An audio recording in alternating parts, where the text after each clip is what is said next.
പുൽവാമയിൽ വൻ സുരക്ഷാ വീഴ്ച തെളിയിക്കുന്ന തെളിവുകൾ പുറത്ത്. സ്ഫോടക വസ്തുക്കൾ ഉപയോഗിച്ച് ആക്രമണം നടത്താൻ ഇടയുണ്ടെന്ന് കാണിച്ച് IB പുറത്തുവിട്ട കത്തും ലഭിക്കുന്നു. സുരക്ഷാ വീഴ്ച ഉണ്ടായെന്ന് തുറന്ന് സമ്മതിച്ച കശ്മീർ ഗവർണർ സത്യപാൽ മല്ലിക്. വൻതോതിൽ സ്ഫോടക വസ്തുക്കൾ കയറ്റിവന്ന വാഹനം തിരിച്ചറിയാൻ സാധിച്ചില്ല. NIA നൽകിയ വിവരങ്ങൾക്കനുസരിച്ച് സുരക്ഷാ സേന പ്രവർത്തിച്ചില്ലെന്നും ഗവർണർ തുറന്ന് സമ്മതിക്കുന്നു. വിവരങ്ങളുമായി ഇപ്പോൾ സന്തോഷ് സർലിംഗ് ചേരുന്നുണ്ട് ദില്ലിയിൽ നിന്ന്. സന്തോഷ്, രാജ്യത്തിന്റെ പരമോന്നത സുരക്ഷാ സമിതി യോഗം ചേരുകയല്ലേ, എന്തൊക്കെയാണ് അതിന്റെ വിശദാംശങ്ങൾ? ആനന്ദ്, 9:15 സുരക്ഷയ്ക്കായുള്ള മന്ത്രിസഭാ സമിതി യോഗം ആരംഭിച്ചിരിക്കുന്നു. കേന്ദ്ര വിദേശകാര്യമന്ത്രി സുഷമ സ്വരാജ്, ആഭ്യന്തരമന്ത്രി രാജ്നാഥ് സിംഗ്, ധനകാര്യമന്ത്രി അരുൺ ജെയ്റ്റ്ലി എന്നിവരെ കൂടാതെ ദേശീയ സുരക്ഷാ ഉപദേഷ്ടാവ് അജിത് ഡോവലും ഈ ഉന്നതതല യോഗത്തിൽ പങ്കെടുക്കുന്നുണ്ട്. പ്രധാനമന്ത്രിയുടെ അധ്യക്ഷതയിലാണ് യോഗം. മന്ത്രിസഭാ സമിതിയുടെ സുരക്ഷയ്ക്കായുള്ള മന്ത്രിസഭാ സമിതി രാജ്യത്ത് നിർണായകമായ ഇത്തരം ആക്രമണങ്ങൾ ഉണ്ടാകുമ്പോൾ പ്രത്യാക്രമണം എങ്ങനെ നടത്താം എന്നത് സംബന്ധിച്ചാണ് ചർച്ച നടത്തുക. അവർ ചേരുക എന്ന് പറയുന്നത് തന്നെ അതീവ പ്രാധാന്യമുള്ളതാണ്. നേരത്തെ ഉറി ആക്രമണത്തിന് ശേഷം ഇന്ത്യ നടത്തിയ സർജിക്കൽ സ്ട്രൈക്ക് ഇത്തവണ അതിനേക്കാൾ വലിയൊരു ശക്തമായ ഒരു ആക്രമണത്തിന്റെ സാധ്യതയുണ്ട്. ഏതായാലും വിദേശകാര്യ മന്ത്രാലയത്തോട് എല്ലാ രാജ്യങ്ങളുടെയും പിന്തുണ ആർജിച്ചെടുക്കാൻ പ്രധാനമന്ത്രിയുടെ ഓഫീസ് നിർദ്ദേശം നൽകിയിട്ടുണ്ട്. ഇപ്പോൾ തന്നെ വിവിധ രാജ്യങ്ങളുമായി ബന്ധപ്പെടുന്നുണ്ട്. അതോടൊപ്പം തന്നെ ഐക്യരാഷ്ട്രസഭയുടെ പിന്തുണ ഇക്കാര്യത്തിൽ നേടിയെടുക്കാനുള്ള ശ്രമവും ഇന്ത്യ ആരംഭിച്ചിരിക്കുന്നു. ഇന്നലെ ഐക്യരാഷ്ട്രസഭ ഈ ആക്രമണം ഉണ്ടായപ്പോൾ തന്നെ ഇന്ത്യക്ക് അനുശോചന സന്ദേശമൊക്കെ കൈമാറിയിരുന്നു. അമേരിക്ക എല്ലാ സഹായവും കൈമാറി എന്നതിന് പുറമെ ഈ പാകിസ്ഥാന് മുന്നറിയിപ്പും നൽകിയിട്ടുണ്ട് എന്നത് ശ്രദ്ധേയമായി. കാരണം പാകിസ്ഥാനോട് ഇന്ത്യയോട് ഇപ്പോൾ അടുപ്പം കാണിക്കുന്ന ഒരു രാജ്യമാണ് അമേരിക്ക. ഇപ്പോൾ പാകിസ്ഥാൻ കേന്ദ്രീകരിച്ചുള്ള തീവ്രവാദി സംഘടനകളാണ് ഈ ആക്രമണത്തിന് പിന്നിലെന്ന് ഇന്ത്യക്ക് അവരെ അറിയിക്കാൻ കഴിഞ്ഞിരിക്കുന്നു. അത് ബോധ്യപ്പെട്ടതിന്റെ അടിസ്ഥാനത്തിലാണ് പാകിസ്ഥാന് മുന്നറിയിപ്പ് പോലും അമേരിക്ക നൽകിയിരിക്കുന്നു. എന്തായാലും ഇതൊക്കെ ഇപ്പോൾ ചേരുന്ന മന്ത്രിസഭാ സമിതി വിലയിരുത്തും. അതിനുശേഷമാണ് ഒരു തീരുമാനം അറിയിക്കുക. ഇന്നലെ നിർമ്മല സീതാരാമൻ സ്വീഡനിലായിരുന്നു. അവർ അവരുടെ യാത്ര റദ്ദാക്കി രാവിലെ തന്നെ തിരിച്ചെത്തി. കൂടാതെ പ്രതിരോധ സെക്രട്ടറിയും ഭൂട്ടാനിലായിരുന്നു. അദ്ദേഹവും യാത്ര റദ്ദാക്കി ഇന്നലെ രാത്രിയോടുകൂടി തന്നെ ഡൽഹിയിൽ തിരിച്ചെത്തി. ഇവരൊക്കെ ഇത് സംബന്ധിച്ചുള്ള കാര്യങ്ങൾ ഉന്നതതല യോഗം ഒക്കെ പിന്നീട് ഈ യോഗത്തിന് ശേഷം ചേരുന്നുണ്ട്. അതിനുശേഷം രാജ്നാഥ് സിംഗ് കാശ്മീരിലേക്ക് പോകും. അദ്ദേഹം ഒരു 12 മണിയോടുകൂടി കാശ്മീരിൽ എത്തിച്ചേരും എന്നാണ് അറിയുക. അവിടെ ഈ സ്ഫോടനം നടന്ന സ്ഥലം സന്ദർശിക്കും. NIA സംഘം ഇപ്പോൾ തന്നെ ജമ്മു കാശ്മീരിലേക്ക് തിരിച്ചിട്ടുണ്ട്. അവർ 12 മണിയോടുകൂടി എത്തും. IG റാങ്കുള്ള ഉദ്യോഗസ്ഥന്റെ നേതൃത്വത്തിലാണ് അന്വേഷണം നടത്തുന്നത്. പ്രാഥമികമായ എല്ലാ നടപടിക്രമങ്ങളും നിലവിൽ അന്വേഷണ സംഘങ്ങളൊക്കെ പൂർത്തിയാക്കി കഴിഞ്ഞിരിക്കുന്നു. അതിനിടയിൽ ഇന്റലിജൻസ് വീഴ്ച സംബന്ധിച്ചുള്ള ചില ആരോപണ പ്രത്യാരോപണങ്ങൾ ഉണ്ടായിരിക്കുന്നു എന്നതാണ് ഏറ്റവും ഖേദകരം.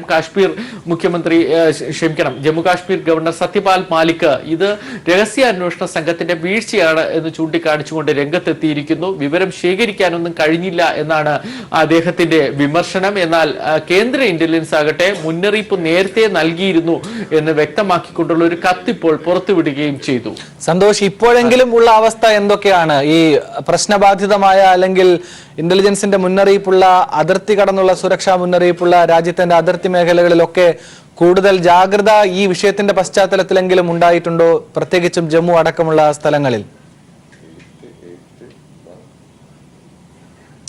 ആനന്ദ്, ഇപ്പോൾ ഉത്തരേന്ത്യയിൽ ഒരു മഞ്ഞു വീഴ്ചയുടെ ഒരു സമയമാണ്. ജമ്മു കാശ്മീരിലൊക്കെ അതിർത്തികളൊക്കെ മഞ്ഞു മൂടിക്കിടക്കുന്ന ഒരു സമയം. മുമ്പൊക്കെ ഈ സമയം നോക്കിയാണ് പാകിസ്ഥാനിൽ നിന്നുള്ള തീവ്രവാദികൾ രാജ്യത്തേക്ക് നുഴഞ്ഞു കയറിയിരുന്നത്. കാരണം ഈ മഞ്ഞു വീഴ്ചയൊക്കെ കാരണം ആ സമയത്ത് സുരക്ഷയുടെ കാര്യത്തിൽ അല്പമൊക്കെ പിന്നോക്കെ പോകും. ആ സമയത്ത് നോക്കി ഇന്ത്യയിലേക്ക് കടന്നു കയറുന്ന ഒരു രീതിയായിരുന്നു മുമ്പൊക്കെ ഉണ്ടായിരുന്നത്. എന്നാൽ ഇപ്പോൾ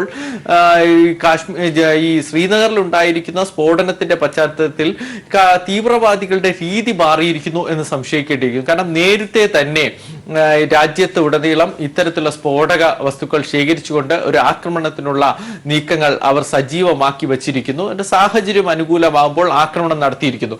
ഇപ്പോൾ ഈ ആക്രമണം നടത്തിയിരിക്കുന്ന ജെയ്ഷെ മുഹമ്മദിനെ പോലും നമുക്കറിയാം. ജെയ്ഷെ മുഹമ്മദിന്റെ തലവൻ അസർ മസൂദിനെയാണ് പണ്ട് കണ്ടഹാറിൽ വിമാന റാഞ്ചിക്കൊണ്ട് തീവ്രവാദികൾ തിരിച്ചെടുത്തത്. അന്ന് ഇപ്പോഴത്തെ സുരക്ഷാ ഉപദേഷ്ടാവ് അജിത് ഡോവലൊക്കെ ഈ മസൂദിനെ തിരികെ നൽകാനുള്ള ഈ ചർച്ചയിലൊക്കെ പങ്കെടുക്കുകയൊക്കെ ചെയ്യുന്നു. വാജ്പേയി സർക്കാരിന്റെ കാലത്തുണ്ടായ ആ സംഭവം. ഇപ്പോൾ അദ്ദേഹത്തിന്റെ കീഴിലുള്ള ഈ ചാവേർ സംഘമാണ്, തീവ്രവാദികളുടെ സംഘമാണ് ആക്രമണം നടത്തിയിരിക്കുന്നു പോലും. എന്നിട്ട് ഇതുവരെ അസൂർ മസൂദിനെ പിടികൂടാനോ പാകിസ്ഥാനിൽ അദ്ദേഹം സ്വതന്ത്രമായി വിരഹിക്കുന്നത് തടയാനോ ഇന്ത്യക്ക് കഴിഞ്ഞില്ല എന്നതാണ് ഖേദകരം. ഐക്യരാഷ്ട്രസഭ വഴി പലതവണ രാജ്യം സമ്മർദ്ദമൊക്കെ ചെലുത്തിയിരുന്നെങ്കിൽ പോലും പാകിസ്ഥാന്റെ പ്രതിരോധം കാരണം അദ്ദേഹം സ്വതന്ത്രമായി രക്ഷപ്പെട്ടു പോവുകയായിരുന്നു. ഇടയ്ക്ക് ഈ തീവ്രവാദി അസൂർ മസൂദിനെതിരെ പാകിസ്ഥാൻ കോടതിയിൽ കേസൊക്കെ കൊടുത്ത് അന്വേഷണമൊക്കെ നടത്തിയപ്പോൾ വലിയ പ്രക്ഷോഭങ്ങളാണ് മേഖലയിലൊക്കെ ഉണ്ടായത്. അതിനുശേഷം വീണ്ടും അദ്ദേഹം ഈ തീവ്രവാദിയെ സ്വതന്ത്രനാക്കുകയൊക്കെ ചെയ്തിരുന്നു. ഇയാളെ പിടികൂടാനോ അല്ലെങ്കിൽ ഇദ്ദേഹത്തെ നിയമത്തിന് മുമ്പിൽ കൊണ്ടുവരാനോ കഴിയാത്തത് വലിയൊരു വീഴ്ചയായി. ഇപ്പോൾ ഈ കാശ്മീരിൽ നടത്തിയിരിക്കുന്ന ഈ മസൂദിന്റെ ശിഷ്യനായ തീവ്രവാദി നടത്തിയിരിക്കുന്ന ഈ ആക്രമണം പോലും ഇന്ത്യക്ക് മുൻകൂട്ടി കണ്ടെത്താൻ കഴിഞ്ഞില്ല. 300 കിലോഗ്രാമിലേറെ സ്ഫോടക വസ്തുക്കൾ ശേഖരിച്ചിരിക്കുന്നു. അതൊരു സ്കോർപിയോ വാഹനത്തിൽ CRPF വാഹന വ്യൂഹത്തിന് നേരെ ഓടിച്ച് കയറ്റാൻ കഴിഞ്ഞിരിക്കുന്നു. ജമ്മു കാശ്മീരിലെ ഏറ്റവും നിർണായകമായ നാഷണൽ ഹൈവേ ആയ ജമ്മു ശ്രീനഗർ 44 സുരക്ഷാ സൈന്യത്തിന്റെ കീഴിലാണ്. എന്നിട്ട് പോലും അവരുടെ കണ്ണ് വെട്ടിച്ചാണ് ഇത്തരമൊരു ആക്രമണം നടത്തിയിരിക്കുന്നത്. സ്വാഭാവികമായി അതൊരു സുരക്ഷാ വീഴ്ച തന്നെയാണ്. അത് രഹസ്യാന്വേഷണ വിഭാഗത്തിന്റെ ഭാഗത്തു നിന്നാണോ പിന്നീട് നടത്തിയ രഹസ്യാന്വേഷണ വിഭാഗം നൽകിയ വിവരത്തിന്റെ അടിസ്ഥാനത്തിൽ കൃത്യമായ സുരക്ഷ ഒരുക്കാൻ കഴിയാത്തതാണോ എന്നൊക്കെ അന്വേഷിച്ച് കണ്ടെത്തണം. ആനന്ദ്. സന്തോഷ്, ദയവായി ഈ ഘട്ടത്തിൽ നമ്മളോട് തുടരുക. കാരണം ഇപ്പോൾ പുൽവാമയിൽ വീരമൃത്യു വരിച്ച മലയാളി സൈനികന്റെ മൃതശരീരം എപ്പോഴേക്ക് വയനാട്ടിൽ എത്തിക്കും തുടങ്ങിയ വിവരങ്ങൾ കൂടി അറിയേണ്ടതുണ്ട്. അനൂപ് KR ചേരുന്നുണ്ട്. അനൂപ്, കുറച്ചുകൂടി സങ്കീർണമാണ് കാര്യങ്ങൾ. കാരണം 44ഓളം വരുന്ന ജവാന്മാരാണ് വീരമൃത്യു വരിച്ചത്. ഉടനടി തന്നെ മൃതശരീരം എത്തിക്കാൻ ആകുമോ എന്ന കാര്യത്തിലൊക്കെ സംശയമുണ്ടാകും. നമുക്ക് ലഭ്യമാകുന്ന വിവരങ്ങൾ എന്തൊക്കെയാണ് അനൂപ്? വയനാട് എങ്ങനെ പ്രതികരിക്കുന്നു ഇതിനോട്? പുൽവാമ ഭീകരാക്രമണത്തിൽ വീരചർമ്മമടഞ്ഞ ജവാൻ VV വസന്തകുമാറിന്റെ മൃതദേഹം എത്തിക്കുവാനുള്ള അല്ലെങ്കിൽ വയനാട്ടിലേക്ക് കേരളത്തിലേക്ക് എത്തിക്കുവാനുള്ള ശ്രമങ്ങൾ ജില്ലാ ഭരണകൂടത്തിന്റെ ഭാഗത്തും മറ്റും ഉണ്ടാവുകയാണ്. CRPF 82ാം ബറ്റാലിയനിലെ അംഗമായിരുന്ന വസന്തകുമാർ വയനാട് ലക്കിടി സ്വദേശിയാണ്. ഈ ഭൗതിക ശരീരം എയർപോർട്ടിൽ എത്തുന്ന സമയം സംബന്ധിച്ച അന്തിമ വിവരം ഇതുവരെയും ലഭ്യമായിട്ടില്ല ജില്ലാ ഭരണകൂടത്തിന് പോലും. എയർപോർട്ടിൽ നിന്ന് സംസ്ഥാന ബഹുമതികളോടെ ഏറ്റുവാങ്ങാനാണ് ഭൗതിക ശരീരം ഏറ്റുവാങ്ങാനാണ് ജില്ലാ ഭരണകൂടം സംസ്ഥാനം തീരുമാനിച്ചിരിക്കുന്നത്. പൂർണ്ണ സൈനിക സംസ്ഥാന ബഹുമതികളുടെ ആയിരിക്കും അദ്ദേഹത്തിന് അന്ത്യോപചാരം അർപ്പിക്കുക, അദ്ദേഹത്തിന് വിട നൽകുക. ഭീകരാക്രമണത്തിൽ ജീവത്യാഗം ചെയ്ത മുഴുവൻ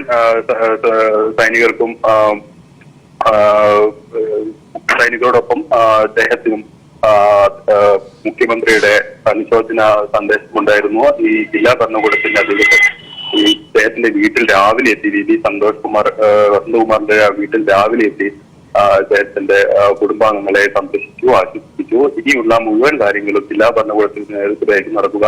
ഈ ഇദ്ദേഹത്തിന്റെ മൃതശരീരം ഭൗതിക ശരീരം എത്തിയാൽ ഇവരുടെ കുടുംബ ശ്മശാനത്തിൽ സംസ്കരിക്കാനുള്ളൊരു നടപടികളുമായാണ് ജില്ലാ ഭരണകൂടം വീട്ടുകാരുമായി ആലോചിച്ച് തീരുമാനത്തിലെത്തിയിരിക്കുന്നത്. തൃക്കേപ്പറ്റ വാഴത്തണ്ടിയിൽ ഉള്ള കുടുംബ ശ്മശാനത്തിൽ സംസ്കാര ചടങ്ങുകൾ നടത്തുവാനായിട്ടുള്ള ഒരു തീരുമാനമാണ് ഇപ്പോൾ കുടുംബത്തിനുള്ളത്. ജില്ലാ ADM അജീഷ് കുമാർ ഇപ്പോൾ വീട്ടിലെത്തി ഇക്കാര്യങ്ങളെ സംബന്ധിച്ചെല്ലാം വീട്ടുകാരോട് സംസാരിച്ചിട്ടുണ്ട്.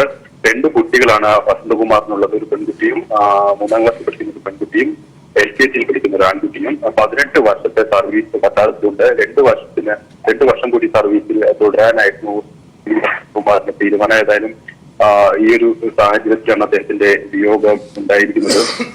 ഈ കഴിഞ്ഞ 8ാം തീയതിയാണ് ലീവ് കഴിഞ്ഞ് അദ്ദേഹം തിരിച്ച് ജോലിയിൽ പ്രവേശിക്കുന്നത്. കഴിഞ്ഞ 8ാം തീയതിയാണ് മടങ്ങിപ്പോകുന്നത്. ഇത്തരത്തിൽ ഈ അപകടത്തിൽപ്പെട്ട ജവാന്മാരിലധികവും അവധി കഴിഞ്ഞ ഇത്തരത്തിൽ ജോലിയിൽ പ്രവേശിക്കാൻ എത്തിയവരായിരുന്നു. ഇദ്ദേഹത്തോടൊപ്പം വണ്ടിയിലുണ്ടായിരുന്നത് ശ്യാം ബാബു, അശ്വിനികുമാർ, പ്രദീപ് കുമാർ, അജിത് കുമാർ, മഹേഷ് കുമാർ എന്നിവരെ ഉൾപ്പെടുന്ന ഒരു 42 അംഗ സംഘമാണ് ഈ വാഹനത്തിലുണ്ടായിരുന്നത്. കമാൻഡർ നസീഹം അഹമ്മദാണ് സംഘത്തെ നയിച്ചിരുന്നത്. ഈ സംഘത്തിന് നേരെയാണ് ഇത്തരത്തിലുള്ള ഒരു അക്രമം ഉണ്ടായത്. ഏതായാലും ഇതും അദ്ദേഹത്തിന്റെ മൃതശരീരം ഭൗതിക ശരീരം എത്തിക്കുന്നത് സംബന്ധിച്ചുള്ള അവ്യക്തത നിലനിൽക്കുന്നുണ്ടെങ്കിലും ഏതു സമയവും അത് കോഴിക്കോട് കരിപ്പൂർ എയർപോർട്ടിൽ എത്തിക്കാനുള്ളൊരു ശ്രമങ്ങൾ നടത്തുന്നുണ്ടെന്നുള്ളൊരു വിവരം എല്ലാവരും ലഭിക്കുന്നുണ്ട് ജില്ലാ ഭരണകൂടത്തിന്. എന്നാൽ അത് സംബന്ധിച്ചുള്ള സമയവും മറ്റും സംബന്ധിച്ചുള്ളൊരു അന്തിമ അറിയിപ്പ് അല്ലെങ്കിൽ അതുമായിട്ടുള്ള ഔദ്യോഗിക അറിയിപ്പുകളൊന്നും ലഭിച്ചിട്ടില്ല. ഏതായാലും സംസ്ഥാന സൈനിക ബഹുമതികളുടെ പൂർണ്ണമായ സംസ്ഥാന ബഹുമതികളോടുകൂടി അദ്ദേഹത്തിന്റെ ഭൗതിക ശരീരം അദ്ദേഹത്തിന് വിട നൽകുവാനാണ് ജില്ലാ ഭരണകൂടം തീരുമാനിച്ചിരിക്കുന്നത്. അദ്ദേഹത്തിന്റെ നാട്ടുകാരെല്ലാം തന്നെ വലിയ ദുഃഖത്തിലാണ്. നാട്ടുകാർ ഇപ്പോൾ ഈ വിവരം അറിഞ്ഞ് ഈ സ്ഥലത്തേക്ക് എത്തിക്കൊണ്ടിരിക്കുന്നതേ ഉള്ളൂ. ജനപ്രതിനിധികൾ ഉൾപ്പെടെയുള്ളവർ വീട്ടിലെത്തിക്കൊണ്ടിരിക്കുന്നതേ ഉള്ളൂ. ഇതിനിടെയാണ് ജില്ലാ ഭരണകൂടം സന്ദർശിച്ച് ജില്ലാ ഭരണകൂടത്തിൽ നിന്നുള്ള ADM അടക്കമുള്ള ആളുകൾ ഇവിടെ എത്തിയത്. ഏതായാലും ഇദ്ദേഹത്തിന് പൂർണ്ണമായ ബഹുമതികളോടുകൂടി അന്തിമോപചാരം അർപ്പിക്കുവാനുള്ള തയ്യാറെടുപ്പിലാണ് വയനാട്. ശരി, അനൂപ് KR ആണ് വയനാട് നിന്നുള്ള വിശദാംശങ്ങൾ നൽകിയത്. ഏതായാലും പുൽവാമയിൽ വീരമൃത്യു വരിച്ചതിൽ മലയാളി ജവാനും വയനാട് വൈത്തിരി സ്വദേശി VV വസന്തകുമാറാണ് വീരമൃത്യു വരിച്ച മലയാളി ജവാൻ. മറ്റു വാർത്തകൾ കൂടി നോക്കേണ്ടതുണ്ട്. സംസ്ഥാനത്തെ 12 ജില്ലകളിലെ 30 തദ്ദേശ സ്വയംഭരണ വാർഡുകളിലേക്കുള്ള തെരഞ്ഞെടുപ്പ് ഫലങ്ങൾ കൂടി ഇന്ന് വരികയാണ്. അതിന്റെ വിശദാംശങ്ങൾ നോക്കാം ഒരിടവേളയ്ക്ക് ശേഷം. സംസ്ഥാനത്തെ 12 ജില്ലകളിലെ 30 തദ്ദേശ സ്വയംഭരണ വാർഡുകളിലേക്ക് നടന്ന ഉപതെരഞ്ഞെടുപ്പിന്റെ വോട്ടെണ്ണൽ രാവിലെ 10-ന് ആരംഭിച്ചു. തിരുവനന്തപുരം, പത്തനംതിട്ട, ആലപ്പുഴ, കോട്ടയം, എറണാകുളം, തൃശൂർ, പാലക്കാട്, മലപ്പുറം, കോഴിക്കോട്, വയനാട്, കണ്ണൂർ ജില്ലകളിലെ 22 പഞ്ചായത്ത് വാർഡുകളിലും, കൊല്ലം ജില്ലയിൽ 1, മലപ്പുറത്തെ 2 ബ്ലോക്ക് പഞ്ചായത്തുകളിലെയും, ആലപ്പുഴ ജില്ലയിലെ 2, പാലക്കാട് ജില്ലയിലെ 1, കണ്ണൂർ ജില്ലയിലെ 1 നഗരസഭ വാർഡുകളിലെ അടക്കമാണ് തെരഞ്ഞെടുപ്പ് ഫലം വരാനിരിക്കുന്നത്. വിശദാംശങ്ങളുമായി ലെസ്ലി ജോൺ ചേരുന്നുണ്ട്. ലെസ്ലി, എന്തൊക്കെയാണ് ഇപ്പോൾ ലഭിക്കുന്ന വിവരങ്ങൾ? വോട്ടെണ്ണൽ ആരംഭിച്ചല്ലോ, ഏറ്റവും പുതിയ വിവരങ്ങൾ. ആനന്ദ്, വളരെ നിർണായകമായ വോട്ടെണ്ണൽ പുരോഗമിക്കുകയാണ്. ആദ്യ ഫലം പുറത്തു വന്നിരിക്കുന്നു. തിരുവനന്തപുരം ജില്ലയിൽ കള്ളിക്കാട് ഗ്രാമപഞ്ചായത്തിലെ ചമ്രവിളപ്പുറം വാർഡിൽ നടന്ന തെരഞ്ഞെടുപ്പിൽ UDF വിജയിച്ചിരിക്കുന്നു. UDFിലെ ദീപുവാണ് 145 വോട്ടിന് LDFിലെ സദാശിവൻ കാണിയെ പരാജയപ്പെടുത്തിയിരിക്കുന്നത്. അതായത് 30 വാർഡുകളിലേക്ക്, തദ്ദേശ വാർഡുകളിലേക്ക് നടന്ന തെരഞ്ഞെടുപ്പിന്റെ ആദ്യ ഫലമാണ് പുറത്തു വന്നിരിക്കുന്നത്. ആദ്യ ഫലത്തിൽ തന്നെ UDF വിജയം കൊയ്യാനായി ആത്മവിശ്വാസത്തോടെ അവർ മുൻപോട്ട് നീങ്ങും എന്നുള്ള അവരുടെ ആത്മവിശ്വാസം വർദ്ധിപ്പിക്കുന്നതാണ്. എന്തായാലും LDF വലിയ തോതിൽ മുന്നേറ്റം നടത്തുമെന്ന പ്രവചനങ്ങളാണ് നിലവിൽ ഉള്ളത്. 12 ജില്ലകളിൽ 30 തദ്ദേശ സ്വയംഭരണ വാർഡുകളിലേക്കാണ് ഉപതെരഞ്ഞെടുപ്പ് നടന്നത്. 80% പോളിംഗ് ശരാശരി ഉണ്ടായിരുന്ന തെരഞ്ഞെടുപ്പ് കൂടിയാണ്. ലോക്സഭാ തെരഞ്ഞെടുപ്പ് മുമ്പിൽ എത്തി നിൽക്കുന്ന ഘട്ടത്തിൽ തന്നെയാണ് ഇത്തരമൊരു ബലാബല പരീക്ഷണങ്ങൾക്ക് കേരളം സാക്ഷിയാകുന്നത്. കോട്ടയം, തിരുവനന്തപുരം, പത്തനംതിട്ട, കോട്ടയം, ആലപ്പുഴ, എറണാകുളം, തൃശൂർ, പാലക്കാട്, മലപ്പുറം, കോഴിക്കോട്, വയനാട്, കണ്ണൂർ എന്നിവിടങ്ങളിലെ 22 ഗ്രാമപഞ്ചായത്ത് വാർഡുകളിലേക്കും, കൊല്ലം ജില്ലയിലെ മലപ്പുറത്തെ 2 ബ്ലോക്ക് പഞ്ചായത്തുകൾ വാർഡുകളിലേക്കുമാണ് തെരഞ്ഞെടുപ്പ് നടക്കുന്നത്. ഒപ്പം തന്നെ ആലപ്പുഴ ജില്ലയിലെ 2, പാലക്കാട് ജില്ലയിലെ 1, കണ്ണൂർ ജില്ലയിലെ 1 നഗരസഭാ വാർഡുകളിലേക്കും, എറണാകുളം കോർപ്പറേഷനിലെ 1 വാർഡിലേക്കും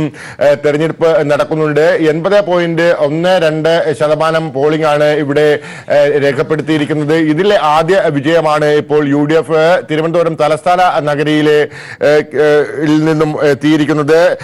കള്ളിക്കാട് ഗ്രാമപഞ്ചായത്തിലെ ചാമറവിളപ്പുറം വാർഡിലേക്ക് നടന്ന തെരഞ്ഞെടുപ്പിലാണ് ഇത്തരത്തിൽ സദാശിവൻ കാണി, LDFിലെ സദാശിവൻ കാണിയെ പരാജയപ്പെടുത്തിക്കൊണ്ട് ദീപു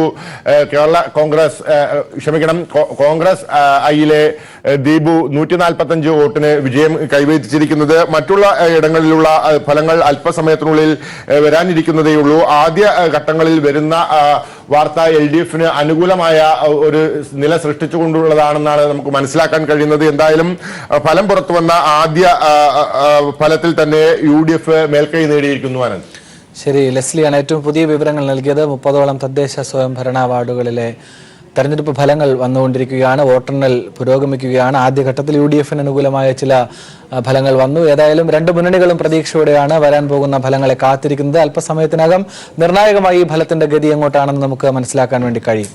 ഒരിടവേള. പുൽവാമയിൽ വൻ സുരക്ഷാ വീഴ്ച തെളിയിക്കുന്ന തെളിവുകൾ പുറത്ത്. സ്ഫോടക വസ്തുക്കൾ ഉപയോഗിച്ച് ആക്രമണം നടത്താൻ ഇടയുണ്ടെന്ന് കാണിച്ച് IB പുറത്തുവിട്ട കത്തും ലഭിക്കുന്നു. സുരക്ഷാ വീഴ്ച ഉണ്ടായെന്ന് തുറന്ന് സമ്മതിച്ച കശ്മീർ ഗവർണർ സത്യപാൽ മല്ലിക് വൻതോതിൽ സ്ഫോടക വസ്തുക്കൾ കയറ്റി വന്ന വാഹനം തിരിച്ചറിയാൻ സാധിച്ചില്ല.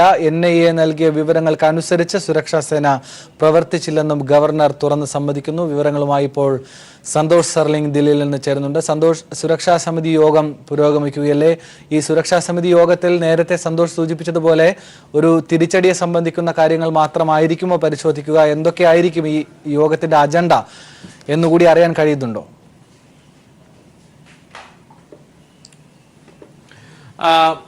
ആനന്ദ്, പ്രധാനമന്ത്രിയുടെ വസതിയായ 7 ലോക് കല്യാൺ മാർഗിലാണ് ഇപ്പോൾ മന്ത്രിസഭയുടെ സുരക്ഷാകാര്യ സമിതി യോഗം ആരംഭിച്ചിരിക്കുന്നത്. ഇപ്പോൾ ഏകദേശം 10 മിനിറ്റ് പിന്നിടുന്നു യോഗം ആരംഭിച്ചിട്ട്. പ്രധാനമന്ത്രിയെ കൂടാതെ കേന്ദ്ര ആഭ്യന്തരമന്ത്രി രാജ്നാഥ് സിംഗ്, പ്രതിരോധ മന്ത്രി നിർമ്മല സീതാരാമൻ, വിദേശകാര്യമന്ത്രി സുഷമ സ്വരാജ് എന്നിവരാണ് പങ്കെടുക്കുന്നത്. കൂടാതെ ദേശീയ സുരക്ഷാ ഉപദേഷ്ടാവ് അജിത് ഡോവലും ഈ യോഗത്തിൽ സംബന്ധിക്കുന്നുണ്ട്.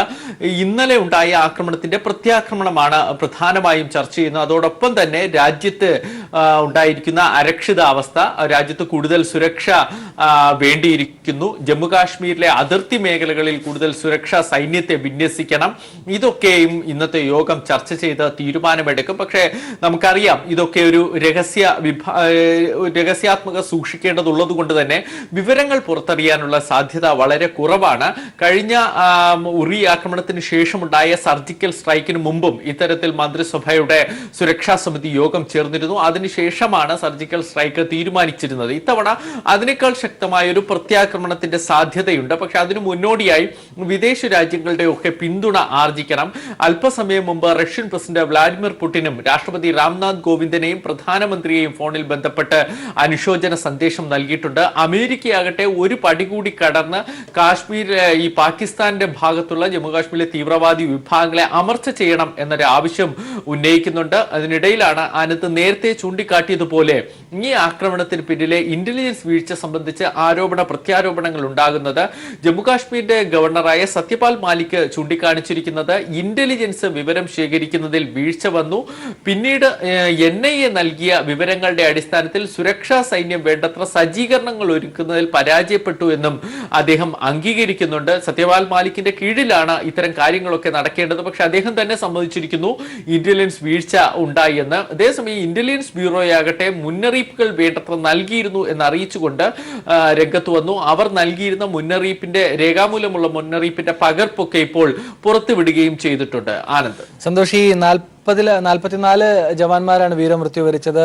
നിരവധി പേർക്ക് ഗുരുതരമായി പരിക്കേറ്റിരുന്നു. അവരുടെയൊക്കെ സ്ഥിതി ഇപ്പോൾ നമുക്ക് അറിയാൻ കഴിയുന്നുണ്ടോ? ഗുരുതരമായി തന്നെ ചില ജവാന്മാരുടെയെങ്കിലും അവസ്ഥ തുടരുന്നുണ്ടോ? അത്തരം വിശദാംശങ്ങൾ ലഭിക്കുന്നുണ്ടോ?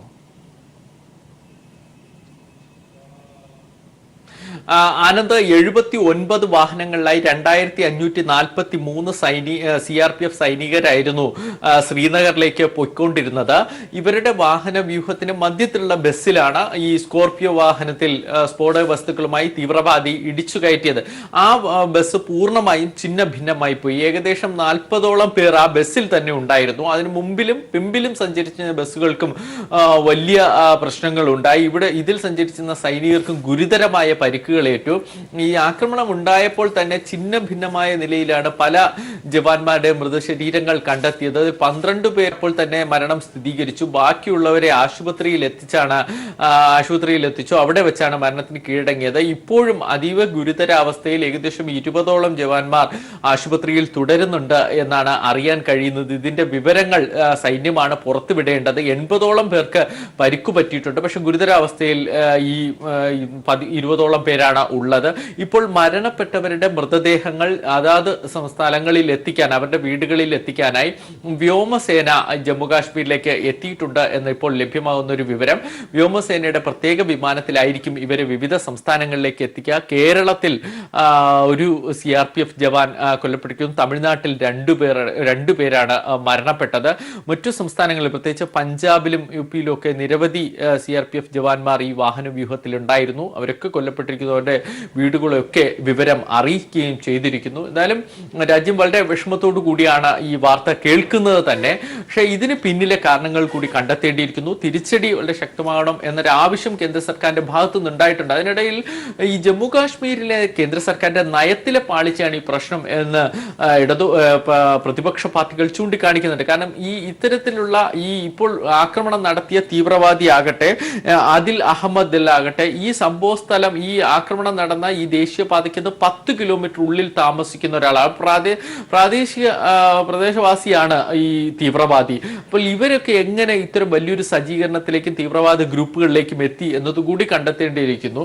അപ്പൊ അത്തരത്തിലുള്ള സുരക്ഷാ വീഴ്ചകൾ കൂടി പരിശോധിക്കണം. ഇതൊക്കെ കാശ്മീർ നയത്തിലുണ്ടായ വീഴ്ചയുടെ ഭാഗമാണോ ഇത്തരം ഈ അവിടുത്തെ ലോക്കൽ റെസിഡൻസ് തന്നെ തീവ്രവാദികളായി മാറുന്നത് എന്നതും പരിശോധിക്കേണ്ടിയിരിക്കുന്നു. സന്തോഷ്, തുടരുക ദയവായി. ഇപ്പോൾ ദില്ലിയിൽ നിന്ന് തന്നെ മുതിർന്ന മാധ്യമ പ്രവർത്തകൻ PV തോമസ് നമ്മളോടൊപ്പം ചേരുന്നുണ്ട്. ശ്രീ PV തോമസ്, വിവാദങ്ങളിലേക്ക് കടക്കേണ്ട ഘട്ടമല്ല, അങ്ങനെ ഒരു വാർത്തയുമല്ല ഇപ്പോൾ നമ്മൾ പരിശോധിക്കുന്നത്. പക്ഷേ ചോദിക്കാൻ നിർബന്ധിതരാകുന്നു, ചോദിച്ചേ മതിയാകൂ രാജ്യത്തെ ഏത് പൗരനും. ആ നിലയിലായതുകൊണ്ട് ചോദിക്കുകയാണ്, ഇതിനുള്ളിലെ പുകമറകളെ എങ്ങനെയാണ് രാജ്യത്തെ ജനം തിരിച്ചറിയേണ്ടത്? കാരണം ഇന്റലിജൻസ് ബ്യൂറോയുടെ നിരന്തരമായ മുന്നറിയിപ്പുകൾ ഉണ്ടാകുന്നു. ഇപ്പോൾ 44 ജവാന്മാർ വീരമൃത്യു വരിക്കുന്നു. ഗവർണർ പറയുന്നു വലിയ സുരക്ഷാ വീഴ്ച ഉണ്ടായെന്ന്. ഈ വാക്കുകൾ കൊണ്ട് തീരുന്നതാണോ ഇന്ത്യക്കുണ്ടായ കനത്ത നഷ്ടം? ഇന്ത്യയുടെ ഓരോ പൗരന്മാരും ഉറങ്ങാതെ വേദനിക്കുകയാണ് ഈ നിമിഷങ്ങളിൽ നിന്നത്. ഞെട്ടലോടെ തന്നെ ഈ രാജ്യം കേൾക്കുകയാണ് ഫെബ്രുവരി 14 എന്ന ദിവസത്തെ. ഇപ്പോൾ ഇന്റലിജൻസ് ബ്യൂറോ അതിന് മറുപടിയായി പറയുന്നു, ഞങ്ങൾ നേരത്തെ തന്നെ വിവരങ്ങൾ അറിയിച്ചിരുന്നു. വാഗ്വാദങ്ങൾ ഉണ്ടാകുന്നു ജവാന്മാരുടെ വീരമൃത്യുവിനെ സംബന്ധിച്ച്. PV തോമസ്, ഇത് ഏറ്റവും നടുങ്ങുന്ന ഒരു വാർത്തയാണ്, ദുഃഖജനകമായ വാർത്തയാണെന്നുള്ള കാര്യത്തിൽ സംശയമില്ല. ഇത് നമുക്ക് വാദപ്രതിവാദത്തിനോ അല്ലെങ്കിൽ ആരോപണ പ്രത്യാരോപണങ്ങൾക്കുള്ള സമയവുമല്ല. എങ്കിൽ തന്നെയും നമ്മൾ മനസ്സിലാക്കേണ്ട ചില കാര്യങ്ങളുണ്ട്. ഇത് ഓരോ പ്രാവശ്യം ഇതുപോലുള്ള ആക്രമണം നടക്കുമ്പോഴും ഗവൺമെന്റ് പറയും ഞങ്ങൾ തിരിച്ചടിക്കും എന്ന് പറയും. ആരെ തിരിച്ചടിക്കും നമുക്ക് അറിയാൻ പാടില്ല, എന്ത് തിരിച്ചടിക്കും എന്ന് അറിയാൻ പാടില്ല. അതുപോലെ തന്നെ നമ്മൾ മനസ്സിലാക്കേണ്ട കാര്യം, കാശ്മീരിൽ ഇപ്പോൾ അഴിച്ചുവിട്ടിരിക്കുന്നത് 4 രീതിയിലുള്ള ശത്രുക്കളാണ് അവിടെയുള്ളത്. ഒന്ന് പാകിസ്ഥാന്റെ സിവിൽ ഗവൺമെന്റ്, 2 പാകിസ്ഥാന്റെ ആർമി, 3 ISI, പിന്നെ ഇവരെല്ലാം ഊട്ടി വളർത്തുന്ന ഭീകരവാദികളും അവരുടെ സംഘടനകളും. ഇങ്ങനെയാണ് ഇതിന്റെ ആക്രമണം നടക്കുന്നത്. അതുപോലെ തന്നെ ലോക്കൽ ആയിട്ടുള്ള ഒരു വിഭാഗം ആൾക്കാര് അവര് ബ്രെയിൻ വാഷ് ചെയ്ത് അവരുടെ കൂടെ നിർത്തിയിട്ടുണ്ട്. അപ്പോൾ അവരെ മുൻനിർത്തിക്കൊണ്ടാണ് അവര് അതിന്റെ പുറകിൽ ഭീകരവാദികൾ, പിന്നെ ISI, പിന്നെ പട്ടാളം, പിന്നെ സിവിൽ ഗവൺമെന്റ്, നിസ്സഹായമായ സിവിൽ ഗവൺമെന്റ്, ഇതാണ് അവിടെ നടക്കുന്നത്. ഇതിനെ നേരിടണമെങ്കിൽ ഓരോ പ്രാവശ്യവും ആക്രമണം നടത്തുമ്പോൾ നമ്മൾ ഓരോ വീരവാദങ്ങൾ പറഞ്ഞുകൊണ്ട് യാതൊരു കാര്യവുമില്ല.